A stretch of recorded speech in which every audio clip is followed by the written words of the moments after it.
Thank you for coming along with story time with me. I hope you love this book as much as I do. The Raft. The Raft by Jim LaMarche. I love this book. I hope you really love it. It is such a fun story. A note from the author. This story is like the cigar box I kept as a boy. It's full of bits and pieces of my boyhood summers. Like Nicky in the Raft, I spent those summers with my grandparents at a cottage in the North Woods. My grandma was a self-taught artist and a fine fryer of perch and bluegill. Also like Nicky, I once found an old raft. It happened one day when my dad and I were running our dog Brownie in the rolling hills near town. We came to an abandoned camp where we found a small artesian pond with water coming up from underground springs as cold and clear as glass. In the weeds along the shore, we found an old raft and a smooth pine pole. Much to my surprise, my dad let me take the raft out on the pond by myself. And again, like Nicky, I discovered the power of drawing and learned that when you draw something, you get closer to it and know it better. This story is a little about all of those things. A summer in the woods, a special grandparent, becoming a river rat, and becoming an artist. There's nobody to play with, I complained. She doesn't even have a TV. Dad grinned. Well, she's not your normal kind of grandma, I guess, he said. Calls herself a river rat. He chuckled, but I promise she'll find plenty for you to do. And you know I can't take you with me this summer, Nicky. There'll be no kids there. And I'll be spending all my time at the plant. I felt tears starting again, but I blinked hard and looked out the window. He definitely looks very sad, poor Nicky.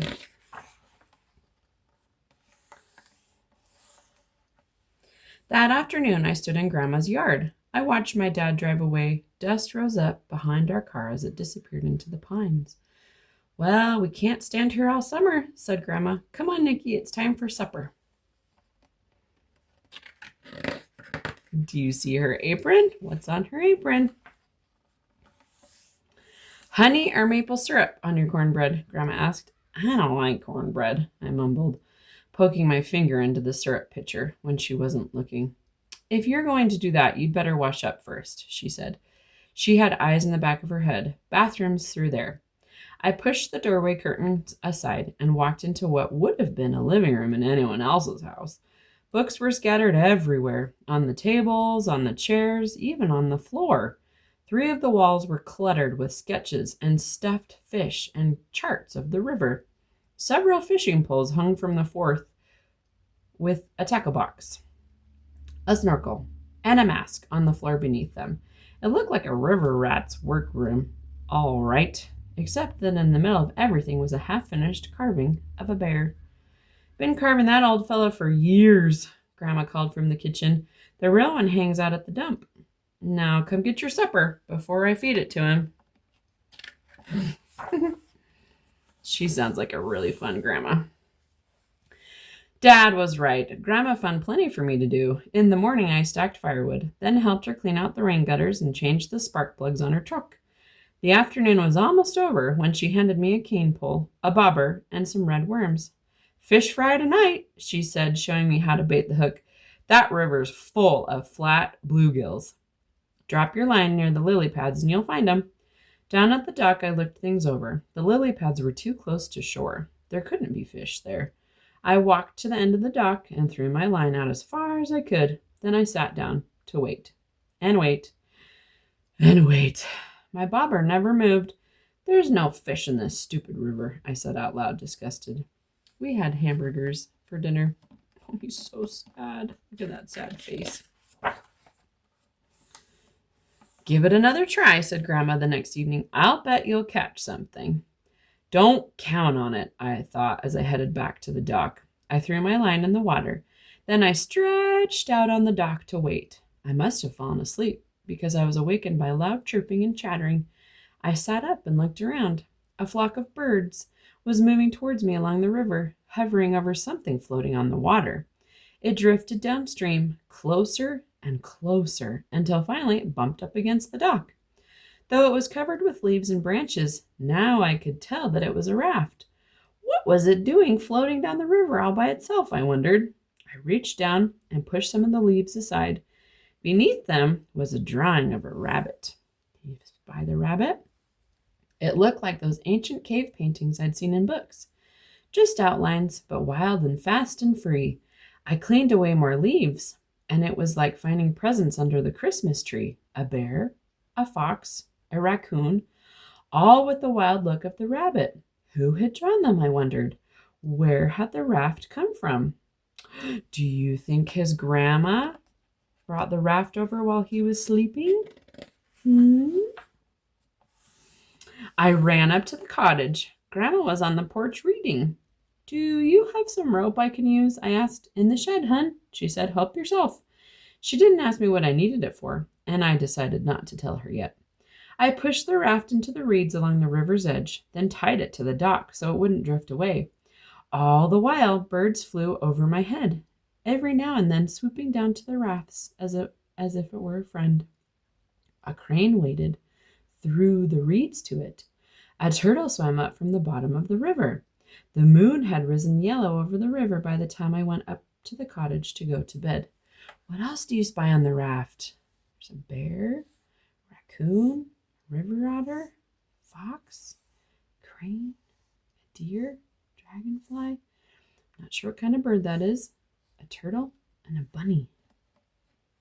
Here's the turtle coming to say hi. I was already down at the dock the next morning when Grandma appeared with a life jacket and a long pole. She didn't seem surprised by the raft at all, or by the animal pictures all over it. How did you know? I started. Let's go. Grandma interrupted, tossing me the life jacket and stepping onto the raft. She pushed the pole hard into the river bottom, and we moved smoothly into the current. Your turn, she said after a few minutes. She showed me how to hold the pole and push, and I pulled us to the middle of the river. Even there, the water wasn't over my head. We pulled the raft up the river, then let it slowly drift back down. The birds kept us company the whole time, soaring, swooping, singing. Some even landed on the raft and rode with us for a while. Hitchhikers, Grandma called them. Oh, these birds are so beautiful. That's a lot of different kinds of birds, too. There's at least 8 or 9. 1, 2, 3, 4, 5, 6, 7, 8, 9, 10. This is 11 probably. 12, 13, 14. Goodness gracious. After that, I had little time for anything but the raft. I raced through whatever chores there were, then ran down to the dock, wondering what animals I'd see that day. It wasn't just birds that the raft attracted. One morning, 3 raccoons followed me along the shore. Another time, a turtle climbed on board and spent the morning sunning itself. And one afternoon, I saw a family of foxes slip through the trees along the river. That's a big family. 1, 2, 3, 4, 5, 6. Oh, look at the butterfly. This is definitely a fun place to see creatures. When the weather turned too hot and sticky to sleep indoors, Grandma helped me put up a small tent on the raft. I lay on top of the cool sheets and read comic books by flashlight until I fell asleep. One night, a noise woke me up. There in the moonlight stood a huge buck. He looked right at me, then lowered his head to drink, as if I wasn't there at all. I found Grandma the next morning working on her bear carving. Do you have some extra paper I could draw on? I asked her.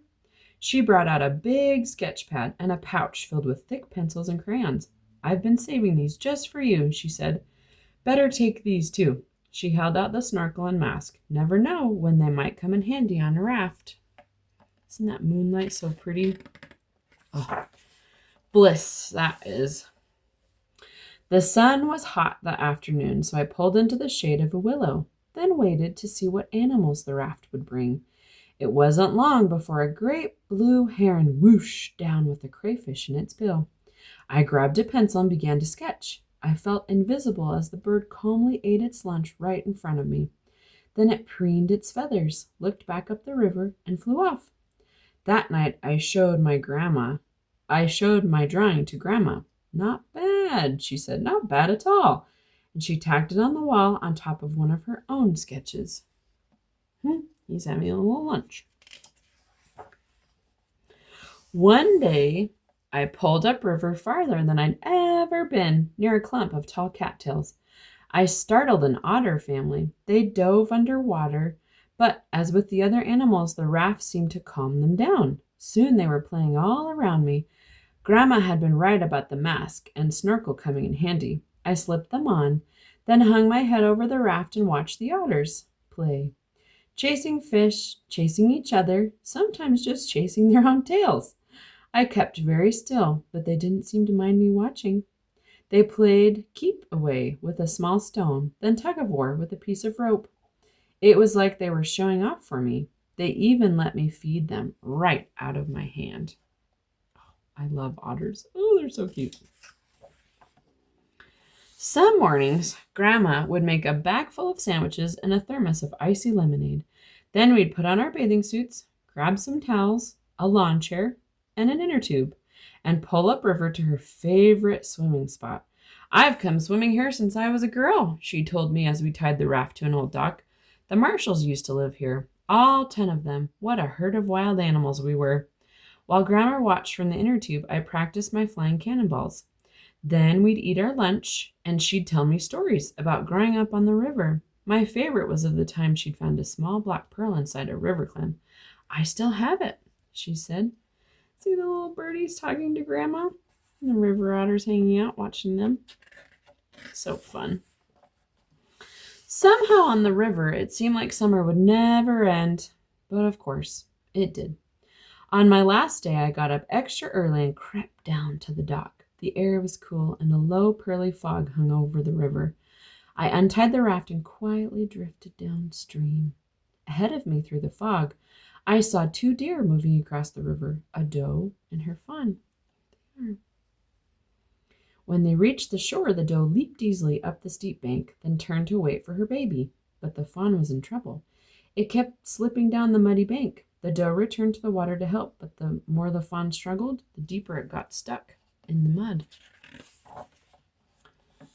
I pushed off the river bottom and drove the raft hard onto the muddy bank, startling the doe. Then I dropped into the water. I was ankle deep in mud. You're okay, I whispered to the fawn, praying that the raft would calm it. I won't hurt you. Gradually, the fawn stopped struggling, as if it understood that I was there to help. I put my arms around it and pulled. It barely moved. I pulled again, then again. Slowly, the fawn eased out of the mud, and finally it was free. Carefully, I carried the fawn up the bank to its mother. Then quietly I returned to the raft. From there, I watched the doe nuzzle and clean her baby, and I knew what I had to do. I pulled the stub of a crayon from my pocket and drew the fawn, in all its wildness, onto the old gray boards of the raft. When I had finished, I knew it was just right.